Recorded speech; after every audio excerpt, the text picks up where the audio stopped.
बरसों पुराने एक शांत गांव सूरजपुर में दो मासूम भाई रहते थे, वीर और चिराग। गांव के लोग उन्हें उनकी मासूमियत और मेहनत के लिए जानते थे। उनके माता पिता के पास ज्यादा दौलत नहीं थी, लेकिन 5 एकड़ उपजाऊ खेत और ईमानदारी की कमाई हुई इज्जत ही उनकी सबसे बड़ी संपत्ति थी।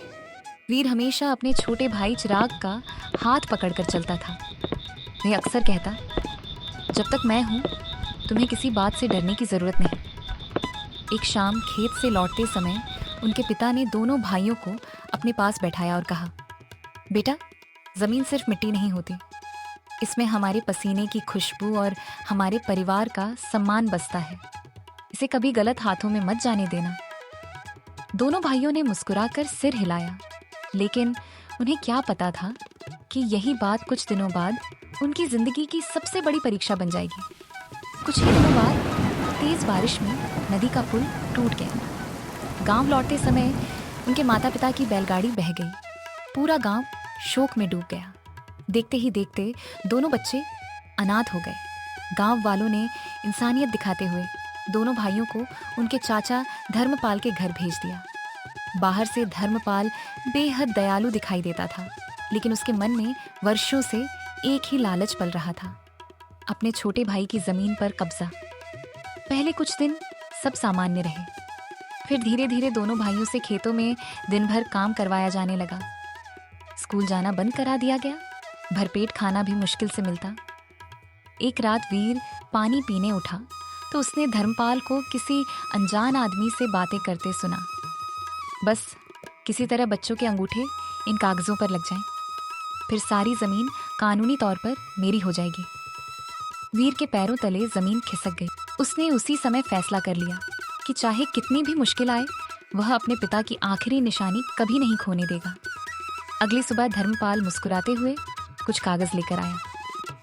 सरकार अनाथ बच्चों की मदद कर रही है, यहाँ अंगूठा लगा दो, हर महीने पैसे मिलेंगे। वीर ने कागज हाथ में लिया। उसे पिता की सीख याद आई, बिना पढ़े कभी किसी कागज पर हस्ताक्षर मत करना। उसने शांत आवाज में कहा, पहले मैं गांव के मास्टर जी से पढ़वाऊंगा, उसके बाद ही कोई निशान लगाऊंगा। धर्मपाल का चेहरा गुस्से से लाल हो गया। उसे पहली बार समझ आया कि सामने खड़ा बच्चा उम्र में छोटा जरूर है, लेकिन समझ में नहीं। उसी गांव में एक बुजुर्ग किसान हरिनारायण बाबा रहते थे। वे वीर के पिता के सबसे करीबी मित्र थे। उन्होंने बच्चों की हालत देखी और चुपचाप उनकी मदद करने का फैसला किया। कुछ दिनों बाद घर के पुराने अनाज घर की सफाई करते समय वीर को एक लोहे का छोटा संदूक मिला।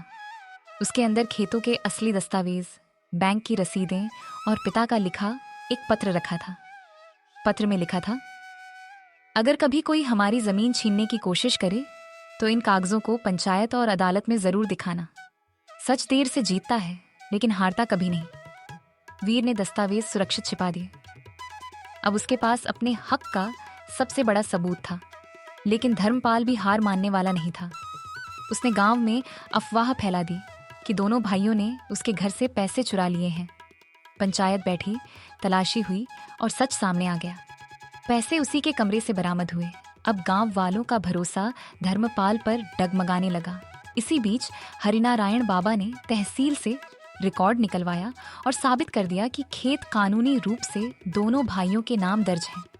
धर्मपाल के नकली कागज भी सबके सामने उजागर हो गए। पंचायत ने फैसला सुनाया, आज से वीर और चिराग अपनी पैतृक जमीन के वैध मालिक हैं। धर्मपाल बच्चों की संपत्ति हड़पने की कोशिश का दोषी है। पूरा गांव तालियों से गूंज उठा। धर्मपाल शर्म से सिर झुकाकर खड़ा रह गया। कुछ वर्षों बाद वीर ने पढ़ाई पूरी की और आधुनिक खेती शुरू की। चिराग कृषि वैज्ञानिक बना।